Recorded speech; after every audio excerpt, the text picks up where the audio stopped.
Então, pessoal, no vídeo anterior eu estava falando sobre a primeira crise depressiva que eu tive. Então, ela decorreu, essa crise depressiva, com a morte da minha mãe, com aquela situação que eu falei lá atrás, nos outros vídeos, sobre o meu braço, né? Sobre a perseguição do meu ex-marido que queria me matar, tudo, das cirurgias que eu fiz. Então juntou tudo isso. Aí aqui ele foi condenado. Quando ele foi condenado, eu tive que mudar da cidade. Tudo assim junto com a morte da minha mãe. Mudei de cidade. Foi quando eu vim para a cidade que eu estou hoje, que é Tangará da Serra, no Mato Grosso. Então juntou essa mudança, olha, mudança de clima, deixei a minha família toda para trás, sofri muito quando eu tive que deixar meus filhos para trás. Meus filhos, a mais nova, teve que ficar com esse cidadão aí, que é o pai dela, que já até morreu, né, de Covid na época da pandemia. Os meus dois mais velhos tiveram que ficar com os pais, né? Com os pais, o meu primeiro esposo. E os dois mais velhos ficaram lá. Então eu tive assim muita dificuldade de enfrentar tudo novo. Então, quando eu vim para o Mato Grosso, eu chorava muito, eu quase não comia, eu quase não bebia, eu tinha dificuldade para dormir, eu tinha dificuldade de me relacionar com as pessoas aqui, e até mesmo porque eu estava recebendo muita repressão da minha família e de muitas pessoas que eu tive que sair da cidade, e as pessoas diziam assim que eu tinha ido embora, que eu tinha abandonado tudo que eu tinha, mas ninguém sabia quase o porquê. Mas era um problema judicial. Eu já mostrei aqui no vídeo lá atrás o papel, o meu laudo, o laudo do braço, laudo de deficiência, laudo que eu não vou ter mais mobilidade nele, que era deficiência permanente, laudo de tudo. Então, meu ex-marido me ameaçando que ia me matar, que isso, que aquilo, porque ele já ia ser condenado e a sentença dele já ia sair, e realmente foi condenado. Só que ele não cumpriu preso, ele cumpriu pagando serviço para o governo. Aí, conclusão da história. Eu sofri tudo isso, eu tinha crises, gente, eu tinha crises de ansiedade, que eu ficava com os dedos assim, ó. Ficava assim, tudo torto, meus dedos. O meu corpo, assim, ele ia adormecendo de baixo para cima, assim. Os meus lábios iam adormecendo. Eu tinha essas crises de ansiedade. Aí eu ia para o hospital, a ambulância me levava e dava um calmante e eu voltava. Tentando, ninguém sabia o que era, nem eu sabia, nem nada. Nunca imaginava que eu seria autista, e eu sofrendo tudo isso. Vendi a minha casa lá, aí me relacionei com uma pessoa aqui, que não é esse meu marido de hoje. Relacionei com uma pessoa, fui ser sócia com ele. Aí eu fui lá na minha cidade, vendi minha casa, vendi tudo que eu tinha e trouxe pra cá pra me comprar outra casa.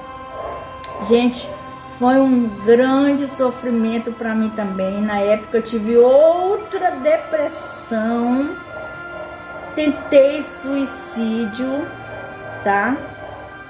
Fui recuperando os meus filhos, né? Trouxe as minhas duas filhas para cá. Só o menino que não quis vir, mas um dia ele vem passear, tá casado, tá tranquilo, trabalha. Trouxe as minhas duas filhas, a mais velha foi para lá, voltou, e eu fiquei só com a menor, que a menor tá até hoje comigo. Então tentei suicídio. Lá na casa que a gente morava tinha um pé de manga, Um pé de manga, que algumas pessoas falam pé de manga, mas outro na minha cidade fala mangueira. Mangueira, pé de manga é a mesma coisa. Amarrei uma corda lá. De madrugada, todo mundo dormindo. Amarrei uma corda. Peguei um banco dessa altura assim, que eu tenho até hoje esse banco aí. Tentei usar ele 3 vezes. Esse banco vai permanecer aí, porque o suicídio não vai me vencer em nome de Jesus. Peguei esse banco, subi lá e coloquei a corda no pescoço para me chutar o banco. E foi quando eu vi na janela do quarto da minha filha, eu vi um anjo. Eu vi um anjo no quarto, na janela do quarto da minha filha. E o anjo falou para mim assim: você vai fazer isso? Você vai ter coragem de deixar a sua filha? Minha filha era pequena.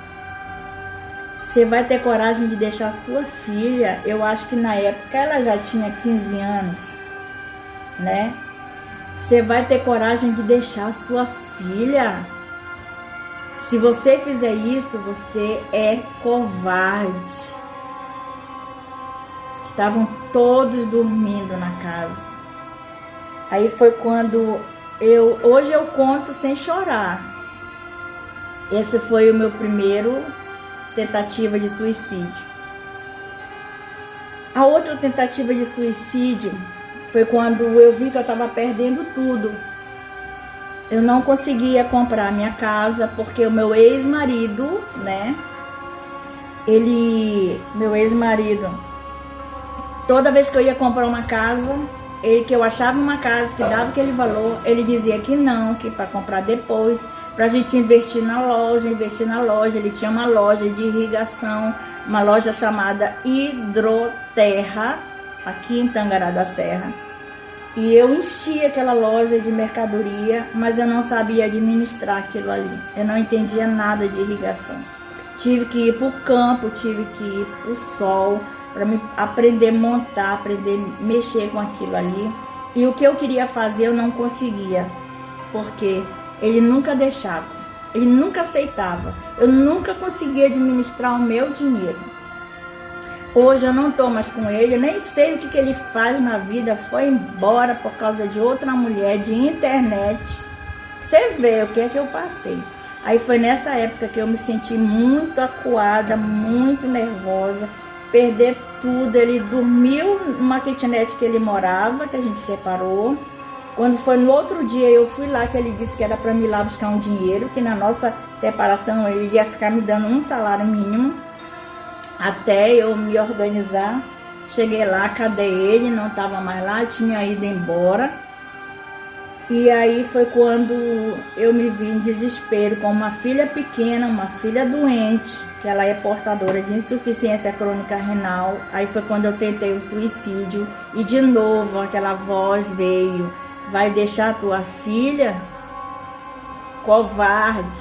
Na época até pensar em comprar veneno de rato, para vocês verem o tamanho da depressão, para me dar para ela e tomar também.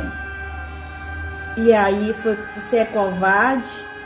Aí eu ouvi a voz de Deus: o que eu tenho para você é maior do que você imagina.